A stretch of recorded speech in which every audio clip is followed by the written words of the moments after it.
semuanya, perkenalkan nama saya Rosalinda Triani Namis. Saya siswi SMA Santo Fransiskus Xaverius Ruteng, tepatnya dari kelas 10J. Di video kali ini, saya akan membawakan sebuah materi tentang lembaga keuangan non-bank dan jenis-jenisnya. Selamat menyaksikan. Mungkin teman-teman semua bertanya, apa itu lembaga keuangan non-bank dan apa sih jenis-jenisnya? Ayo kita pelajari bersama. Baik, mari kita bahas bersama tentang lembaga keuangan non-bank dan jenis-jenisnya. Apa itu lembaga keuangan non-bank? Jadi, LKNB adalah lembaga keuangan yang tidak termasuk bank, tetapi ia menyediakan jasa keuangan seperti pembiayaan dan investasi. Nah, teman-teman, adapun jenis-jenis dari lembaga keuangan.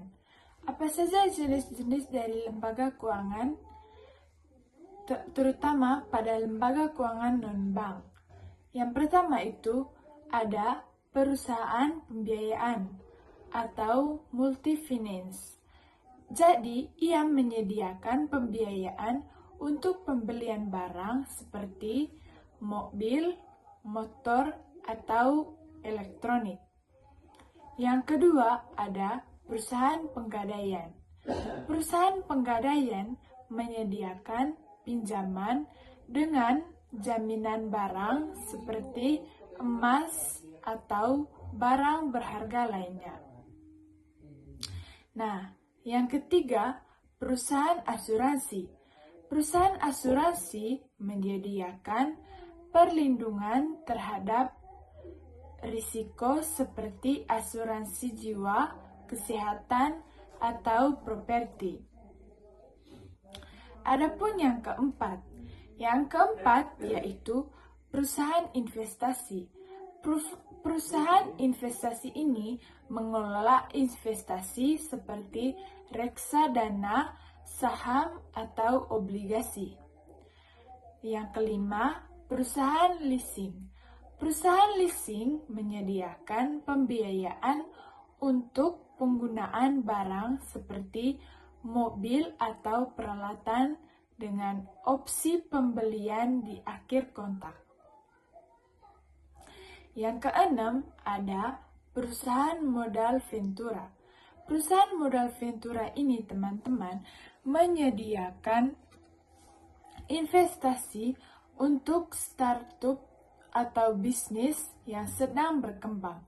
Kemudian, yang ketujuh itu perusahaan pensiun. Perusahaan pensiun ini menyediakan program pensiun untuk karyawan atau individu.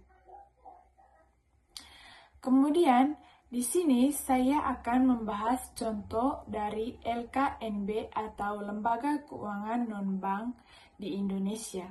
Yang pertama itu ada Adira Finance atau Multifinance. Yang kedua ada Penggadaian atau Perusahaan Penggadaian. Yang ketiga itu ada Allianz atau perusahaan asuransi. Dan yang keempat ada Dana Rekayasa atau perusahaan investasi. Teman-teman, di sini saya akan memberikan beberapa tips, yaitu pastikan teman-teman memiliki produk dan jasa LKNB atau Lembaga Keuangan Non-Bank sebelum menggunakan dan selalu periksa apakah lembaga tersebut terdaftar dan diawasi OJK. Nah, teman-teman, di sini saya akan memberikan materi tentang contoh kasus perusahaan pembiayaan atau multifinance. Contoh kasusnya yaitu Bu Sinta ingin membeli mobil baru seharga 200 juta. Dia tidak memiliki uang tunai yang cukup.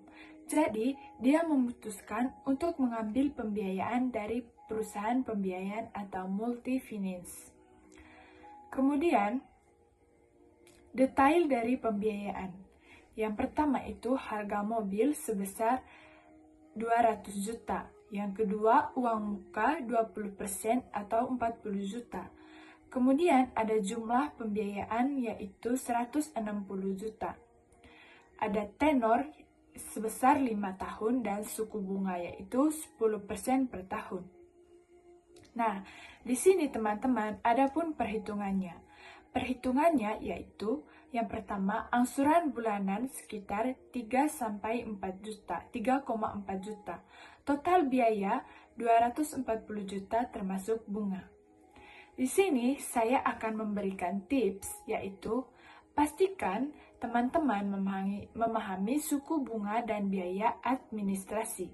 Yang kedua, perhatikan tenor dan angsuran bulanan. Yang ketiga, pastikan teman-teman memiliki kemampuan untuk membayar angsuran. Apa yang harus kita lakukan dalam kasus ini?